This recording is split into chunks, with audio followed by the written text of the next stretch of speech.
देखिए साक्षी जी, आपका दर्द हम अच्छी तरह समझ सकते हैं क्योंकि वही हमारा दर्द भी है, लेकिन इस तरह युवराज पे इल्जाम लगाना बहुत ही घटिया बात है।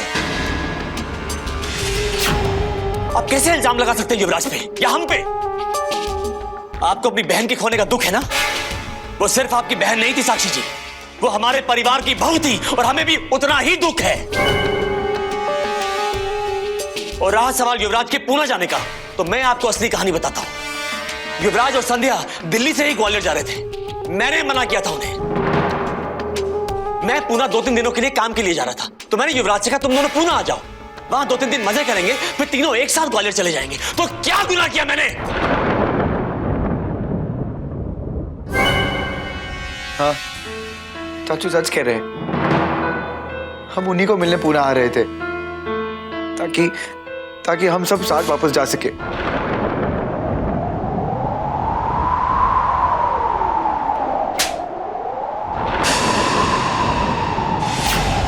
चुप! अब एक लफ्ज और मत निकालना।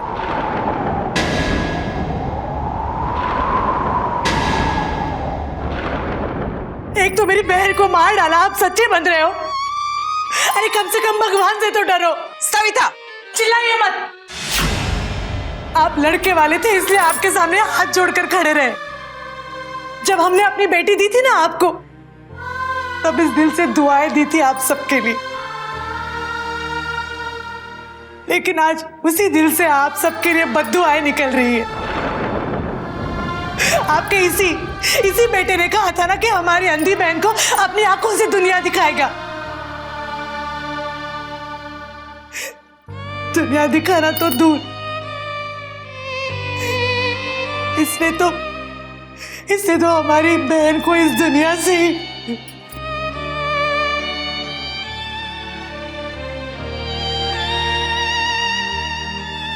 हमें कोई शौक नहीं है आप पर इल्जाम लगाने का, पर हमारे पास ऐसे सबूत है जिससे हम आप सब पर उंगलियां उठा सकते हैं।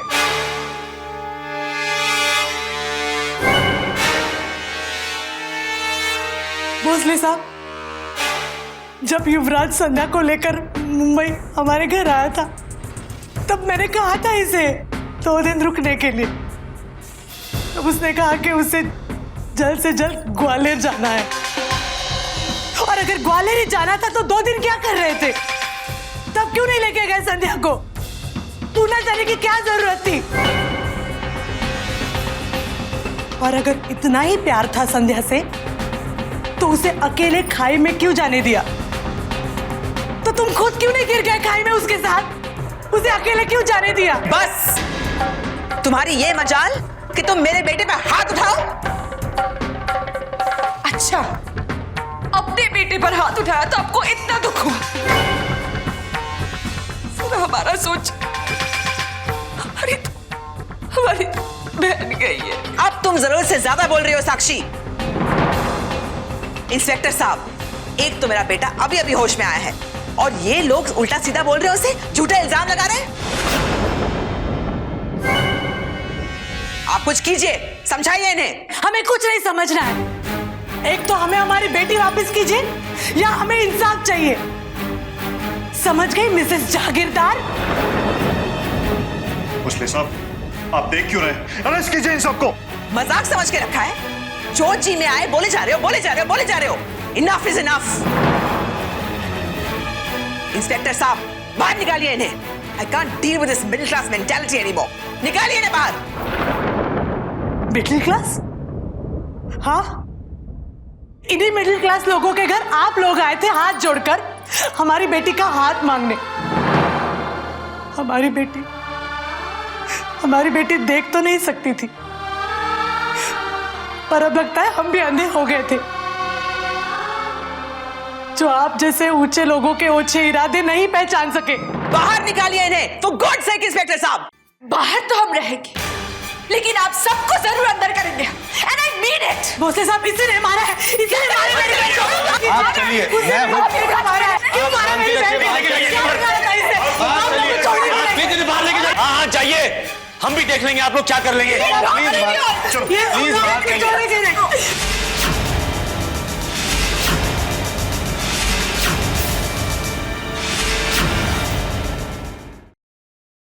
भगवान के लिए इंस्पेक्टर साहब, इन्हें प्लीज अंदर मत आने दीजिए। देखिए, आप लोग भी जरा शांत रहिए। शादी के 3 महीने के अंदर पति पत्नी का एक्सीडेंट होना, उसमें एक की जान चली जाना और दूसरे का बच जाना, कोई भी अपना आपा खो सकता है, कोई भी शक करेगा।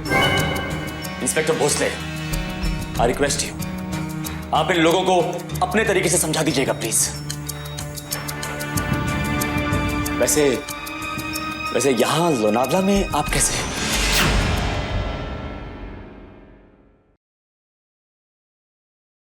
मैं inspector Bhosale, crime branch Mumbai. और ये रहे आईजी साहब के ऑफिस से इन्वेस्टिगेशन ऑर्डर। सविता जी ने युवराज के खिलाफ एक कंप्लेंट लिखवाई है। आपके बेटे की शादी में ही सविता जी के पिता की मौत हुई और आप सब लोग जानते हैं कि वो केस मैं ही हैंडल कर रहा हूं। अब चूंकि संध्या भी उसी परिवार से जुड़ी है, इसलिए आईजी साहब ने संध्या का केस भी मुझे ही सौंपा है। इसलिए अब इन्वेस्टिगेशन मैं ही करूंगा। इंस्पेक्टर, मुझे आपकी मदद की जरूरत पड़ेगी। सब आइए।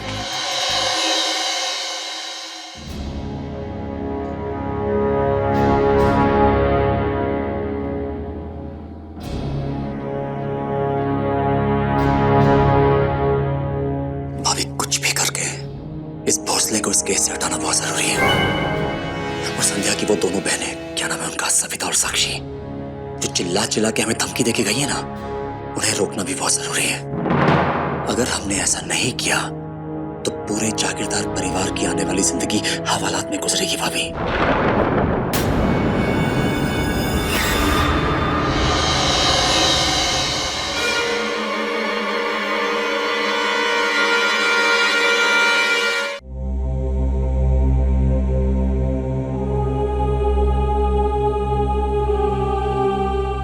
इंस्पेक्टर साहब, संध्या का कुछ पता चला? देखिए, हम आपके हालात को अच्छी तरह समझते हैं, बट कार जितने ऊपर से गिरी और जिस हालत में मिली है, इसे देख के संध्या का बचना तो मुश्किल लगता है। अब आप लोग को भी इस सच्चाई को मान लेना चाहिए कि एक्सीडेंट इतना बड़ा था कि एक्सीडेंट नहीं हुआ है, खून हुआ है मेरी बहन का। और उसका खून उसके अपने पति ने ही किया है। मेरी संध्या गृहस्थी में खुश नहीं थी, पर वो कभी कह ही नहीं पाई।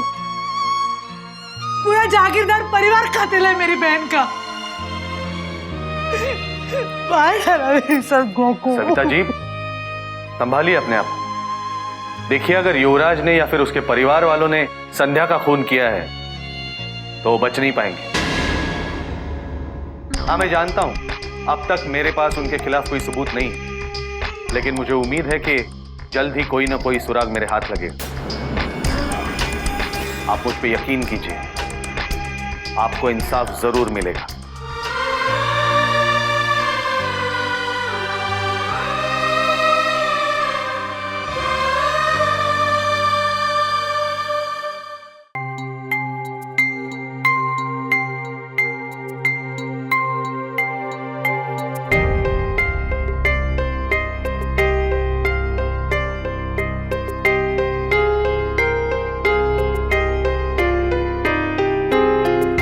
मैडम जी, पेशेंट आपकी कौन लगती है?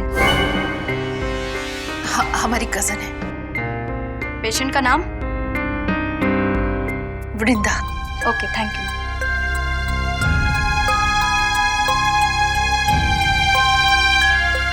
मैडम, पेशेंट की कोई पहले की केस हिस्ट्री? मतलब?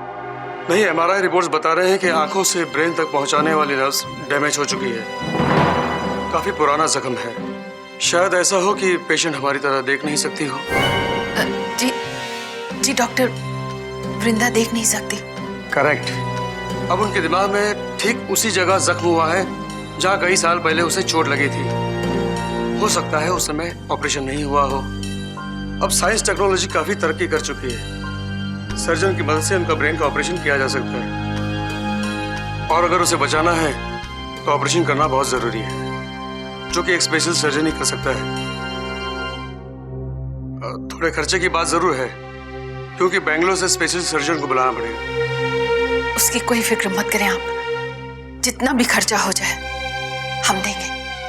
आप बस एक चीज का ध्यान रखें कि उसकी जान बचनी चाहिए, बस। ठीक है।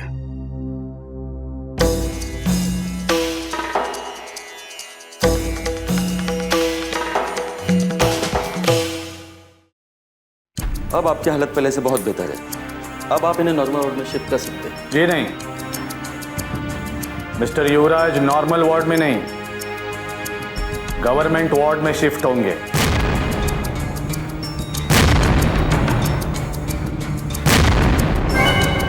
जी हाँ, अब मिस्टर युवराज गवर्नमेंट वार्ड में ही रहेंगे, और वो भी पुलिस की निगरानी में।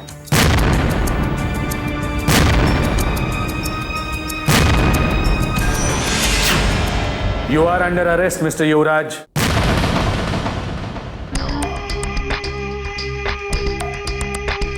ये क्या कह रहे हैं आप इंस्पेक्टर साहब? आप युवराज को किस जुर्म में गिरफ्तार कर रहे हैं? संध्या के कत्ल के जुर्म में। What? जी हाँ, पुलिस को शक है कि इन्होंने ही संध्या की जान ली, और संध्या की बहनों ने भी यही कंप्लेंट लिखवाई है। उसकी बहनें तो कुछ भी कहती रहेंगी, आप मान लेंगे क्या? सब लोग जानते हैं कि वो एक हादसा था, वो लॉरी ड्राइवर, वो लॉरी, वो एक्सीडेंट था। Everybody knows that. हमारे पास वो सारे सबूत हैं। कुछ सबूत हमारे पास भी है मैडम। युवराज और आप लोगों के झूठ बोलने के सबूत, संध्या का खून करने की साजिश के सबूत।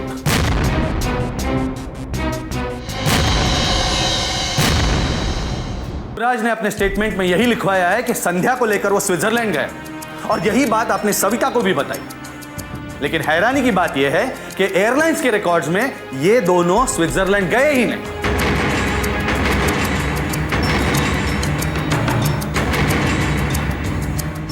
और इतना ही नहीं, आप सब लोगों ने कहा था कि आप ग्वालियर में हैं, लेकिन आपके फोन रिकॉर्ड्स जो टैप हुए हैं उससे यह साबित होता है कि आप लोग मुंबई पुणे के एरिया में ही थे, किसी होटल में रुके हुए थे। उन फोन कॉल्स की लिस्ट भी है हमारे पास, अगर आप चाहें तो देख सकते हैं। ऐसे और कई सबूत है जो यही साबित करते हैं कि आप सब लोग झूठ पे झूठ बोले जा रहे हैं।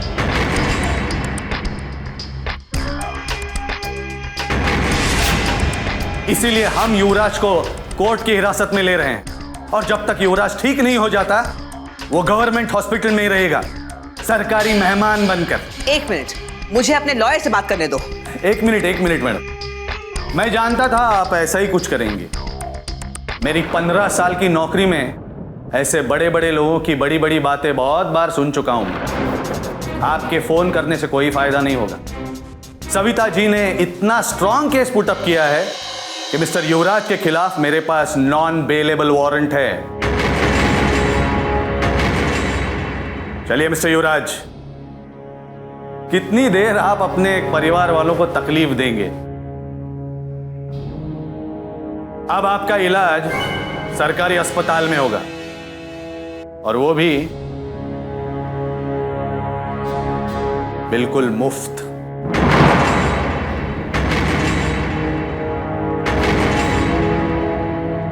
इंस्पेक्टर,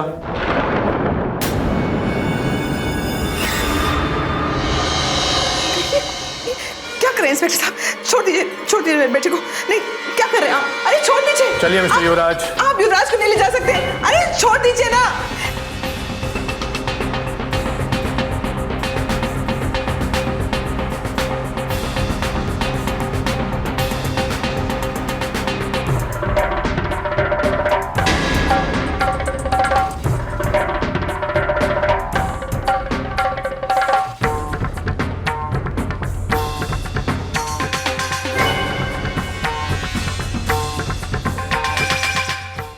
मेरा दिल तो ये मानने के लिए तैयार ही नहीं है कि संध्या हम सबको छोड़कर चली गई।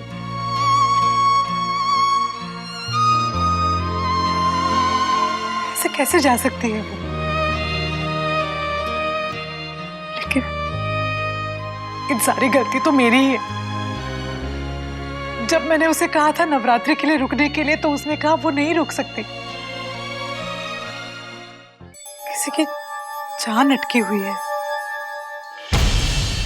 मुझे क्या पता था उसकी खुद की जान।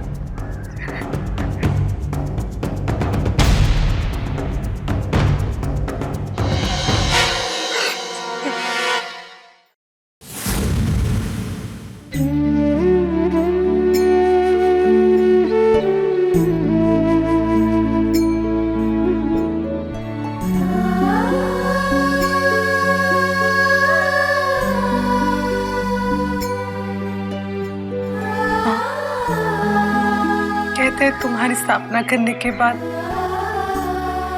सारे क्लेश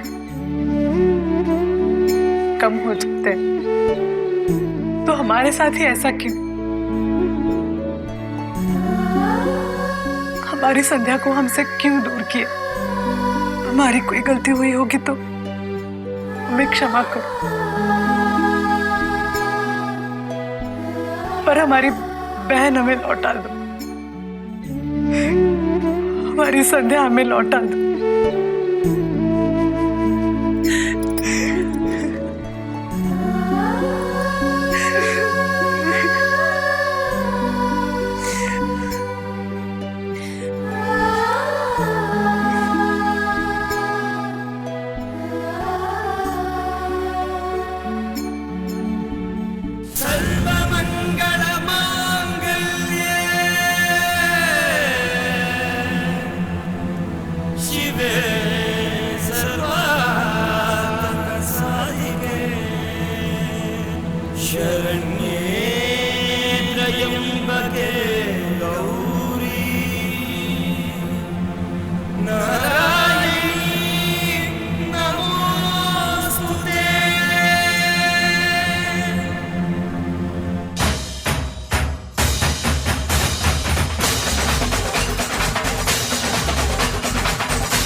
माँ, संध्या को जिन्होंने भी हमसे दूर किया है उन्हें कभी माफ मत करना। संध्या ने तो कभी जिंदगी में आपसे कुछ नहीं मांगा। आज उसकी जगह मैं आपसे उसी के लिए इंसाफ मांगती हूँ। हमारी संध्या ने कभी रोशनी की किरण नहीं देखी। आज उसी संध्या के इंसाफ के लिए हमें रोशनी की किरण दिखा दो माँ। मेरी आस्था को कमजोर मत पड़ने देना। हमें इंसाफ दो माँ, हमें इंसाफ दो।